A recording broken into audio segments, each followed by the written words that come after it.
ஹல்லேலூயா. நம்முடைய கர்த்தர் தான் நமக்கு பரிகாரியம், அதாவது சுகமளிக்க வல்லவராம். சில மாதங்களுக்கு முன்பாக பார்த்தீங்கன்னா என் பல்லுக்குள்ளே ஒரே வலிங்க. எனக்கு நான் டாக்டர்கிட்ட போய் செக் பண்ணும்போது அவங்க எக்ஸ்ரே எடுத்து பார்த்துட்டு சொல்லிட்டாங்க, உங்களுக்கு இந்த பக்கம் ஃபுல்லாகவே சீடு இருக்கிறதுனால எல்லா பற்களும் எடுத்துடணும்னு சொல்லிட்டாங்க. நான் ஏசப்பாட்ட ஒரே வார்த்தை சொன்னேன், ஆண்டவரே பல்லு போனாலும் பரவாயில்ல, சொல்லு போகக்கூடாதுப்பா, வருகை மட்டும் நான் இருந்து உமக்கு ஊழியம் செய்யணும் ஆண்டவரே. இல்லை நீங்கள் என்னை அழைக்கிற மட்டும் நான் ஊழியம் செய்யணும், எனக்கு சொல்ல மட்டும் கொடுங்க, பல்லு இல்லைன்னா பரவாயில்லன்னு சொல்லிட்டேங்க.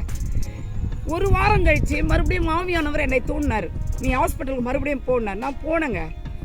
செக் பண்ணி பார்க்கும்போது இன்னொரு எக்ஸ்ரே எடுத்து சொல்கிறாங்க, சுத்தமாக டோட்டலாக அந்த பல்லில் எந்த பிரச்சனையுமே இல்லைன்றாங்க. இப்போ அந்த பல்லோட தான் உங்ககிட்ட பேசிகிட்டு இருக்க.